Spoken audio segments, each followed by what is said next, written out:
Hi children, yesterday we completed up to 13th questions from the exercise 6.5. So let us continue that 14th one. In this, the question gives the perpendicular from A on BC of a triangle ABC intersect D such that DB equal to 3CD. The perpendicular from A to BC.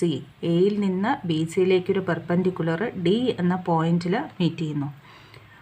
Prove ചെയ്യേണ്ടത് എന്താണ്? 2AB square equal to 2AC square plus BC square. അതായത് ഈ മൂന്ന് triangle സൈഡ്സിൻ്റെ റിലേഷനിൽ ആണ് prove ചെയ്യേണ്ടത്. ഇവിടെ തന്നിരിക്കുന്ന എന്താണ്? D B equal to 3CD. D B equal to 3CD. അപ്പോൾ ഇവിടെ എക്സ് എന്നെടുത്തു കഴിഞ്ഞാൽ ഡി ബി എന്ന് പറയുന്നത് 3x ആയിരിക്കും.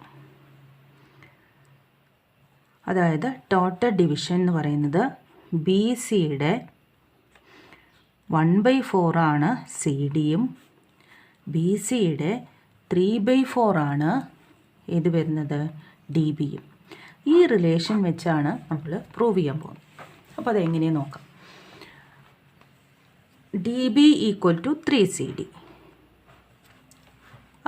അതെങ്ങനെയാണ് 3/4ഉം 1/4ഉം കിട്ടിയത്? ബി സി എന്ന് പറയുന്നത് ഫിഗറിൽ C D plus D B തന്നിരിക്കുന്നത്. DB is 3CD. So we can write the CD plus DB equal to 3CD plus CD equal to 4CD.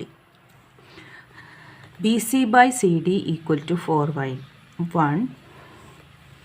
That means CD equal to 1/4 of BC. അപ്പോൾ remaining 1/4 BC ആണെങ്കിൽ ബാക്കി എത്ര വരുന്നുണ്ട്? 3/4 BC വരും. അതായത് BD എന്ന് പറയുന്നത് 3/4 BC. ഇനി ഇത് പെർപെൻഡിക്കുലർ ആണെന്ന് പറഞ്ഞിട്ടുണ്ട്. അപ്പോൾ പെർപെൻഡിക്കുലർ ആണെങ്കിൽ എ സിയും ഹൈപ്പോട്ടനസ് ആയിരിക്കും എ ഡി സിയുടെ, ബി എ ഡി ബിയുടെ ഹൈപ്പോട്ടനസ് ആയിരിക്കും. അപ്പോൾ നമുക്കിവിടെ എന്ത് ചെയ്യാം? A C square is equal to D C square plus A D square. അതായത് ഈ relation A D square plus C D square equal to A C square. അതിൽ സി ഡി എന്താണ്? സി ഡി എന്ന് പറയുന്നത് 1/4 ഓഫ് ബി സി. അത് substitute ചെയ്തു. A D square plus 1/4 of B C square is equal to A C square.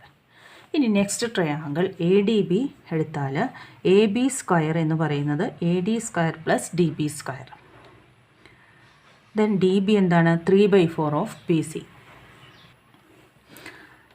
Then we can write AD square plus DB square is equal to AB square. That is AD square plus 3/4 of BC square equal to AB square. ഇനി ഈ രണ്ട് ഇക്വേഷനും നമ്മൾ subtract ചെയ്യുന്നു. അതായത് 2ൽ നിന്ന് 1 minus ചെയ്തു. അപ്പോൾ എന്ത് വന്നു? A B square minus A C square. അതിൽ ഈ എ ഡി സ്ക്വയറും എ ഡി സ്ക്വയറും കോമൺ ആണ്. അത് ക്യാൻസൽ ചെയ്ത് പോകും. ബാക്കി വരുന്ന എന്താണ്? 3/4 ഓഫ് ബി സി സ്ക്വയറും 1/4 ഓഫ് ബി സി ഹോൾ സ്ക്വയറും. So the equation like this, AB square minus AC square is equal to 3/4 of BC whole square minus 1/4 of BC whole square. 3/4 of BC whole square 3 square 9, 4 square 16. അപ്പോൾ എന്തായി? 9/16 B square minus 1/16 B square. Subtract ചെയ്താൽ 8/16 BC square. So AB square minus AC square is equal to 8/16 is 1/2. 1/2 BC square. Cross multiply ചെയ്തു. 2AB square minus 2AC square is equal to BC square. ഇനി എന്ത് ചെയ്യണം? 2AC സ്ക്വയറിന് opposite സൈഡിലേക്ക് കൊണ്ടുപോകുമ്പോൾ എന്ത് വരും? 2AB square is equal to BC square plus 2AC square. First നമ്മൾ ആ രണ്ട് ട്രയാങ്കിളും എടുത്ത് അതിൻ്റെ രണ്ടിൻ്റെയും ഹൈപ്പോട്ടനസിൻ്റെ ഈക്വാലിറ്റീസ് എടുത്തതിന് ശേഷം സബ്ട്രാക്ഷൻ ചെയ്യുന്നു. അപ്പോൾ നമുക്ക് ഇങ്ങനെയൊരു ഇക്വേഷൻ കിട്ടും.